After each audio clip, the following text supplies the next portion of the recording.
Bueno, vamos a comenzar esta sección que va a tratar de resumir lo más que podamos algunas entidades, algunas patologías en un solo esquema. Encefalopatía de Wernicke. Esta es una complicación neurológica muy conocida en pacientes con consumo excesivo y crónico de alcohol. Se define como una afectación aguda y reversible, esto es muy importante, causada por una deficiencia grave de tiamina, o B1, que a menudo se causa por consumo excesivo crónico de alcohol, aunque también hay otras etiologías. Ahora, esta entidad pertenece a lo que se llama síndrome de Wernicke-Korsakoff. En realidad son patologías o son entidades, por así decirlo, separadas. La encefalopatía de Wernicke es una afectación aguda y reversible. Y la encefalopatía o síndrome de Korsakoff es una afectación ya más crónica y que no es reversible. Se podría decir que la encefalopatía de Wernicke es un predecesor de o el síndrome de Korsakoff. Si no lo manejamos, va a progresar a un síndrome de Korsakoff, la encefalopatía de Wernicke. Es por eso que el correcto diagnóstico y tratamiento son muy importantes. Ahora, hay una tríada clásica que es ataxia más disfunción oculomotora más confusión.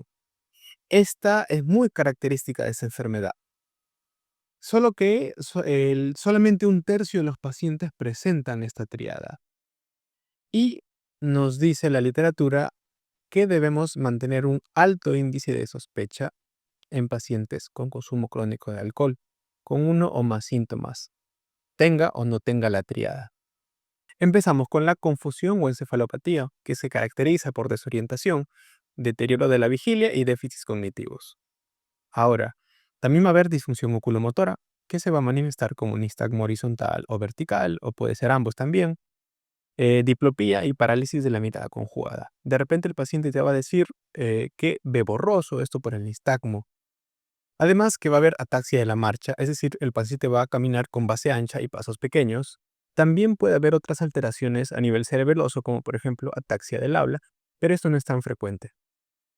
Entre otras manifestaciones que pueden haber son disfunción autonómica, que se manifiesta como hipotensión, síncope e hipotermia, desnutrición proteico-calórica, disfunción vestibular sin pérdida auditiva, neuropatía periférica, que se manifiesta como debilidad, parestesias y dolor. También puede haber, aunque es menos común, una cardiopatía por beriberi. También taquicardia, disnea al esfuerzo, gasto cardíaco elevado y algunas anomalías en el electrocardiograma. También puede haber afectación diencefálica que se manifiesta como trastornos degenerativos, es decir, coma y estupor.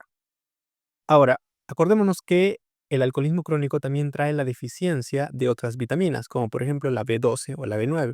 Entonces el paciente también puede tener clínica de deficiencia B12, B9. Es decir, puede también tener neuropatía, y no necesariamente por déficit de B1, sino por B12. Puede tener anemia por déficit de B12, de B9. Ahora, si es que nos planteamos encefalopatía de Wernicke en un paciente, también tenemos que tener en consideración algunos diagnósticos diferenciales, entre los cuales tenemos a un ACV cerebeloso, porque te va a agarrar clínica cerebelosa, como es la ataxia, algún trastorno que curse con hipoxia o hipercapnia, un estado posictal, es decir, el paciente después de convulsionar, se da el estado posictal, alguna infección del sistema nervioso central, probablemente si es que haya esto tengamos fiebre, ¿no? O por ejemplo, si es, por ejemplo, alguna meningitis, hay los signos de meningitis como rigidez de nuca, Kernick, Brunskiski, tabes dorsalis, que es sífilis, neurosífilis, y tumores del tercer ventrículo. Ahora, el diagnóstico es clínico. Podemos utilizar los criterios de Kane para apoyar el diagnóstico, aunque también debemos tener una sospecha si es que tenemos un antecedente de alcoholismo más un solo síntoma, ¿no? Eso nos recomienda. Pero también se utilizan los criterios de Kane para apoyar el diagnóstico.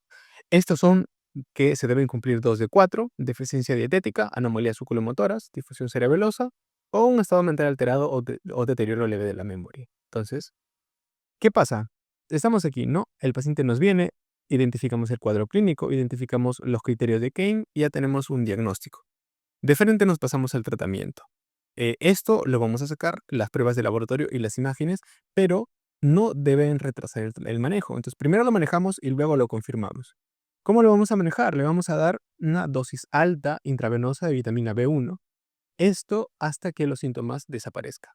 Ahora, ¿qué pasa si el paciente, además de esta clínica, tiene pérdida de la conciencia. Además de la tiamina, le vamos a agregar glucosa y naloxona, pero primero le administramos la tiamina y luego la glucosa, ya que si hacemos lo contrario, esto va a producir un empeoramiento de la encefalopatía.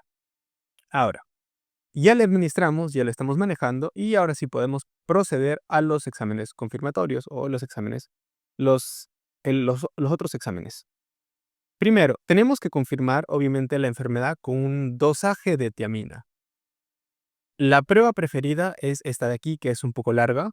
Es la medición de actividad de tiamina transcetolasa de los eritrocitos antes y después de la adición de pirofosfato de tiamina. Qué nombre de miércoles, pero bueno, esta disminuida se confirma. Lo malo es que no es muy accesible y generalmente se va a preferir por pedir niveles séricos de tiamina o niveles séricos de TPP. Estas pruebas no son tan buenas como la primera y si es que hay un negativo, por ejemplo, los niveles nos arrojan normales, no debemos descartar el diagnóstico. También podemos pedir otros exámenes que evalúen la condición del paciente, como por ejemplo un perfil hepático y si es alcohólico, nos van a dar signos de disfunción hepática, no como elevación de las transaminasas, etcétera. También podríamos evaluar al paciente en otros ámbitos, por ejemplo, si es que tiene clínica de anemia, le pedimos un hemograma y así. Pero esto es solamente para esta patología, ¿no? Ahora, las imágenes.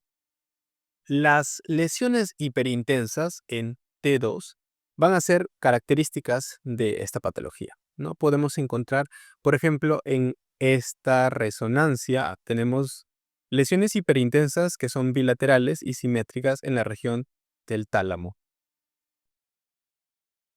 Además de esto, luego tenemos que darle un reemplazo oral a largo plazo del complejo vitamínico B, es decir, que tenga B1, B6, B12 y ácido fólico. También tenemos que recomendarle la abstinencia del alcohol. Como les comentaba, esta enfermedad tiene diferentes etiologías, siendo la principal el consumo crónico de alcohol, aunque también puede relacionarse con una ingesta dietética insuficiente, que puede aparecer en la anorexia nerviosa o en un estado de inanición, o también en dietas deficientes. También, de repente, el paciente tiene alguna enfermedad que involucre mala absorción o aumento de la demanda, es decir, los estados hipermetabólicos, como es el embarazo, el hipertiroidismo, enfermedades sistémicas o alguna malignidad.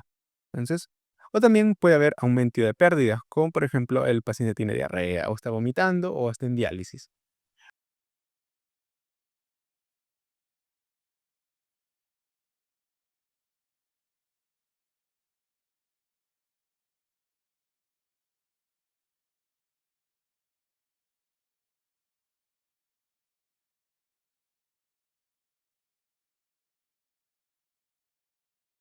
La patología de fondo.